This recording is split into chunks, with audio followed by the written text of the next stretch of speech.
All right, first of our set of game previews here today. I'm joined by Jalen Brown of OrangeBloods.com. We're going to talk about Texas and NC State in a Tuesday night first four battle.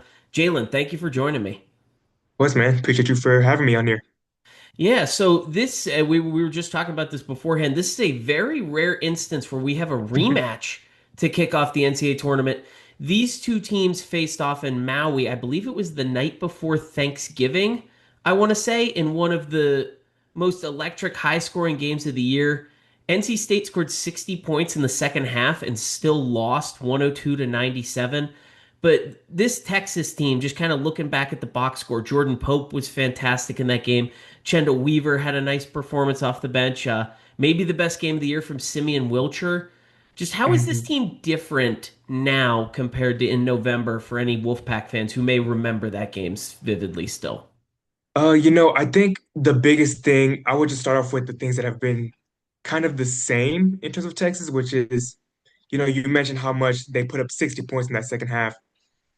I would say that Texas' biggest concern, and I believe Sean Miller has voiced this throughout his iconic pressers, has just been on the defensive side of the basketball, they still kind of lack talent on that side, where the defense has still been a thing that they've been trying to, plug in and just keep on, harvesting and just sharpening it on their end. But defense has still been a work in progress, to say the least. But in terms of offense, they're a team that still wants to, attack you from the mid range, the paint as well. You look at guys like Modest Vokatitis, that 7 foot is a very physical big man from Lithuania, and is a guy that I believe, if my memory does serve me right, is currently either top 10 to say the least in free throw rate, or fouls drawn, which is just insane for a big man in this day and age. So they're a team that wants to play from the inside. They have guys like you mentioned, Jordan Pope,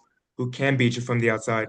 But with a player like Dalen Swain, who became the SEC Newcomer of the Year, and Modest Vokatitis, those are the two guys that I would say have became the guys that they play through in terms of wanting to run the offense through it.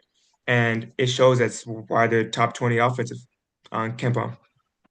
Yeah, Vocatitis, is that how you say it? Yeah. Third in the country still in free throw rate, third in the country in fouls drawn per 40 minutes. I've caught bits and pieces of Texas here over the last couple of months. This is not a team that's going to completely catch me off guard like, say, Siena.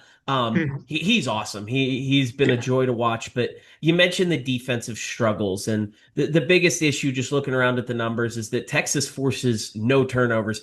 NC State is the ninth best offense in the country at not turning the ball over.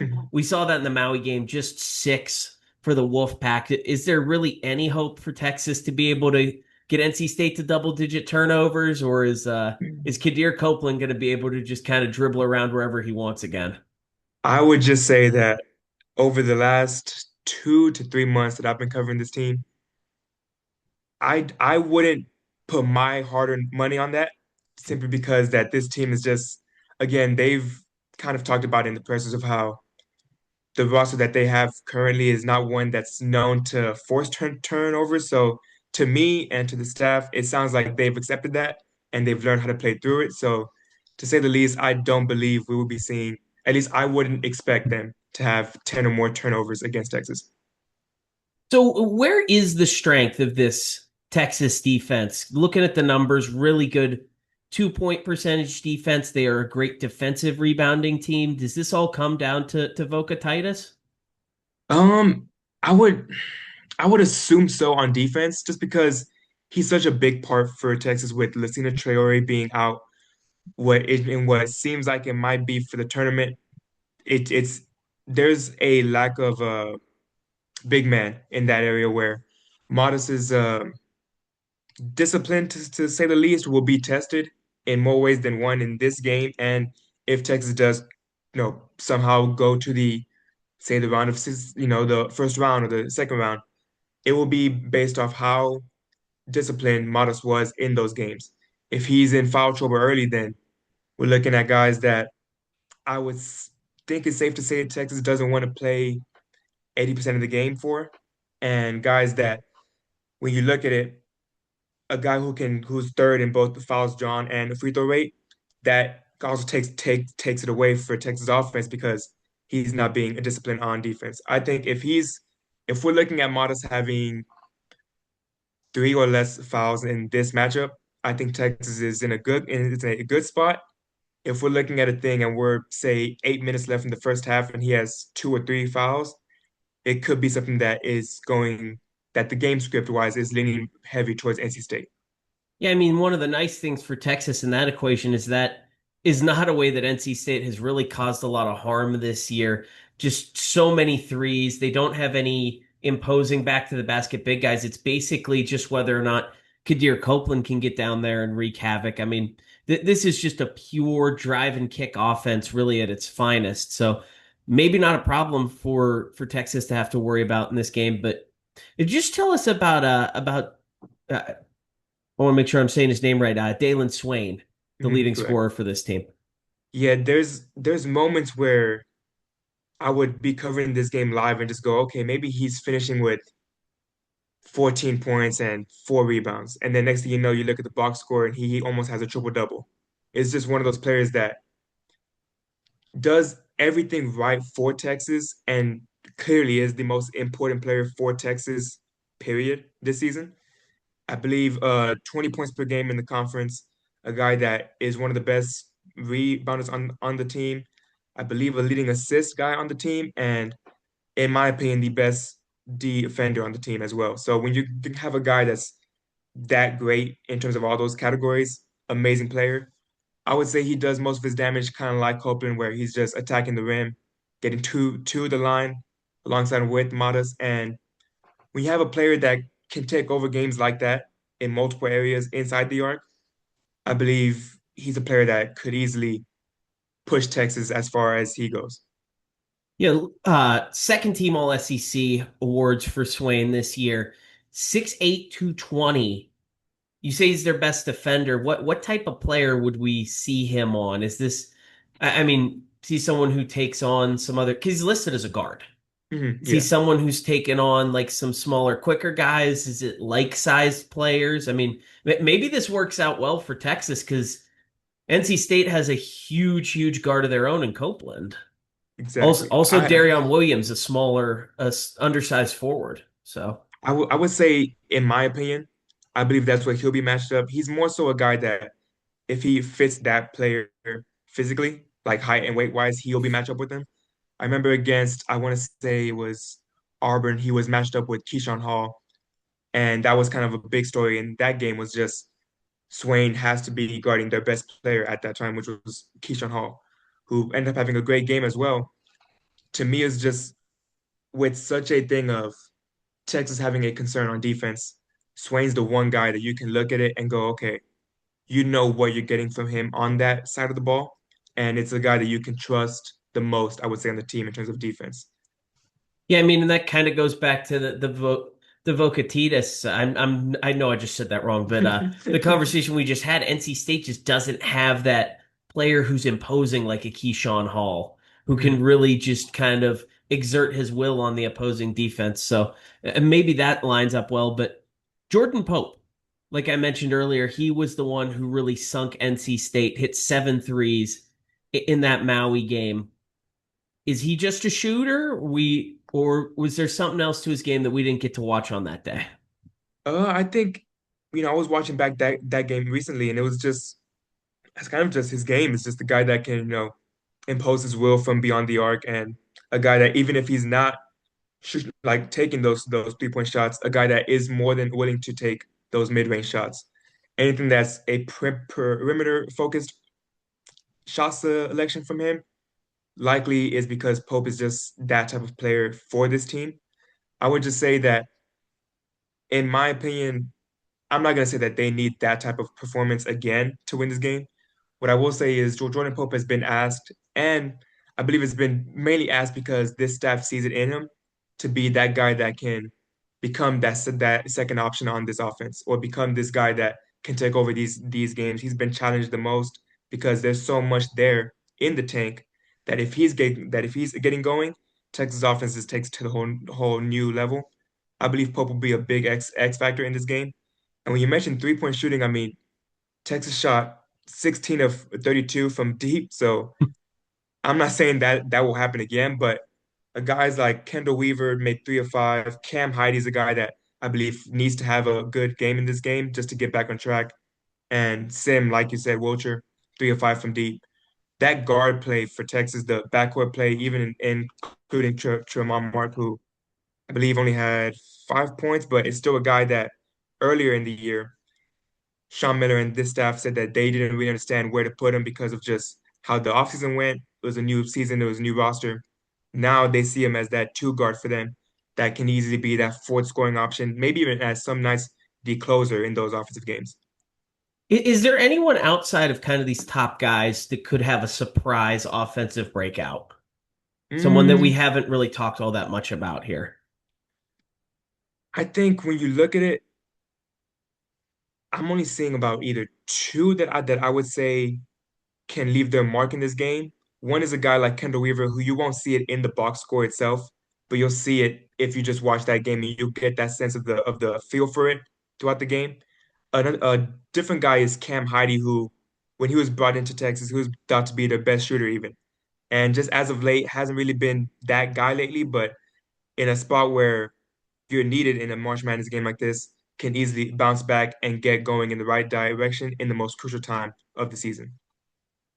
Kendall Weaver's kind of a pain in the ass, right? Seems like he's always trying to like pick fights with people every time I put a Texas game on. He's definitely I think it's safe to say he's the glue guy, as they say. But I think for Texas' sake, they love to have him on their team rather than play against him. Yeah, I mean, a little dude, he's been there all 4 years, right? Because I swear been watching. Oh, he's been there 3 years. I Yeah. swear I feel like I've been watching this guy for half a decade now, and this isn't even as someone who watches a lot of the SEC. It just feels like he had been there for absolutely forever, just being a pest to people. No, yeah. That's a guy that I would even say could be their second best D offender is just Kendall Weaver, just because, again, the effort that he gives on that court is just something that really can't go unnoticed in the sense of that game. So Weaver's a guy that I believe on both ends could be someone that's very valuable.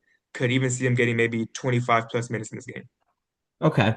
That'll be something to watch out for. But just kind of going into some more of the matchup specifics here and looking at NC State specifically as a team that has just, I mean, I'm still amazed they actually have a top 100 defense. They're bad at just about everything. They don't guard the 3-point line. They're at guarding the 2-point line.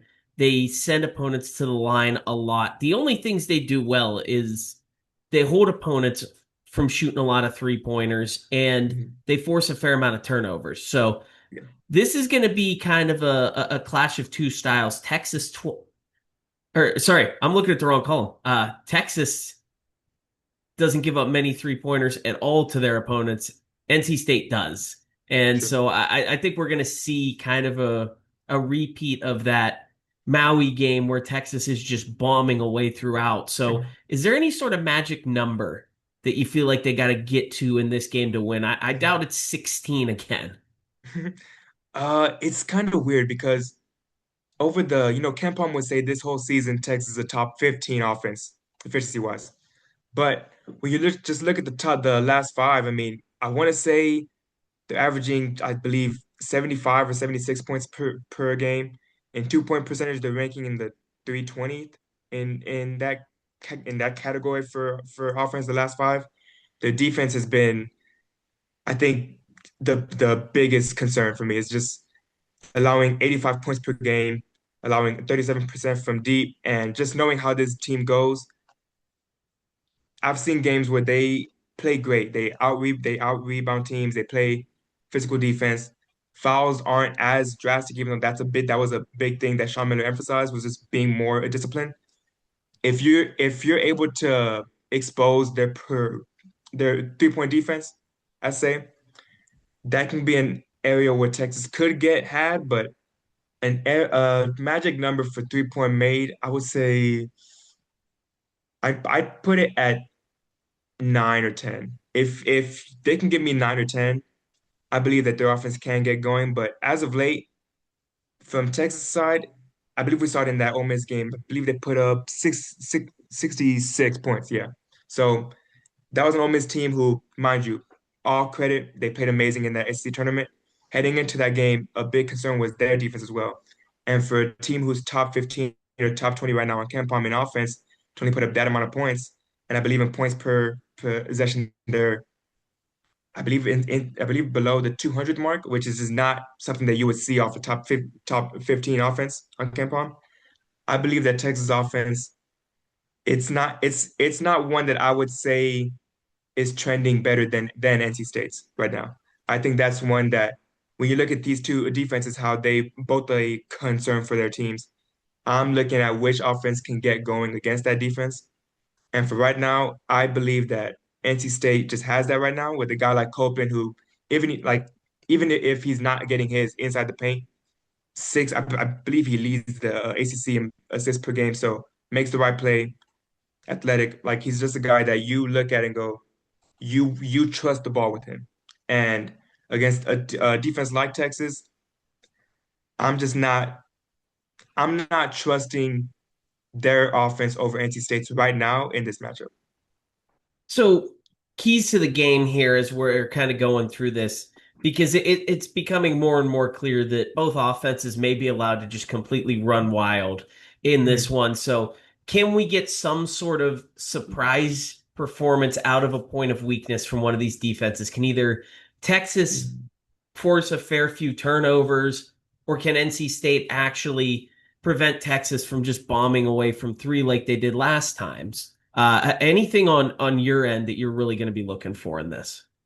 I think the thing I'll be looking for is just I think three-point shooting is one of them for Texas because 16 of 32 is just abnormal for sure in college. And for a guy like Jordan Pope who's been playing better lately, I don't know if I can confidently say a guy like Kendall Weaver will make three threes in that game. Not because he's a bad player, but because that's not really his game in that sense. So I would just look at how efficient is Texas being on offense. I think that's the biggest, I wouldn't say concern, but the biggest X factor is I know what I'm getting from them on defense, as they say. I know that their defense isn't the strongest. It's probably a weak link in terms of their team. However, this was an offense that was top 10 at some point in the country, and it's still top 20. But as of late, it hasn't really been showing that against these opponents. And if they're able to get back on track on offense in this game, then Texas definitely has a path to win. Much easier said than done, but I would say three-point shooting, and like always, as most Texas fans would know, it's how many personal fouls or AKA how many free throws has NC State taken in this ball game.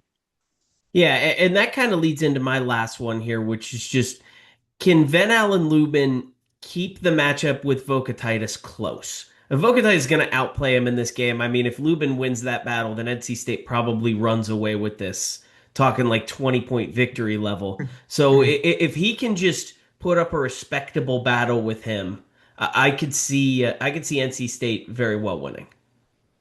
Yeah, for sure. I think guys like Lubin McNeil is a guy that last game I believe he had 20 points, 3 of 6 from deep, even then 5 from 6 from the line. It's just those two guys are guys that I believe if they're getting say 15 plus each, it could be a long night for Texas. I would probably say in terms of a surprise player that I wouldn't say necessarily surprise, but a player that could pop off in this game is a guy like McNeil, just because I've seen so many guards be able to expose Texas backcourt on defense, as well as their 3-point defense as a whole. And a guy like McNeil, who's shooting, I believe, over 40% this season Oh from yeah. deep, is a guy that for sure can take advantage of that. That's a guy that I have my eyes on, as well as Williams, Lubin, and of course Copeland. Yeah, one of the big things with NC State always is they can get that just out of nowhere fire-filled game from either McNeil or Matt Abel coming off the bench. Who Abel only played 9 minutes in that first matchup, but that's an X factor for whoever NC State plays. That's not matchup dependent for this one. But anything else on Texas that you feel like we're missing that we should have covered by now? Um, I believe it's just. I I would just leave it off as I understand what the metrics say on this offense, and by all means, they're right. Texas offense is for sure one that needs to be taken seriously. Not that they're not, but one that is for sure one to be aware of.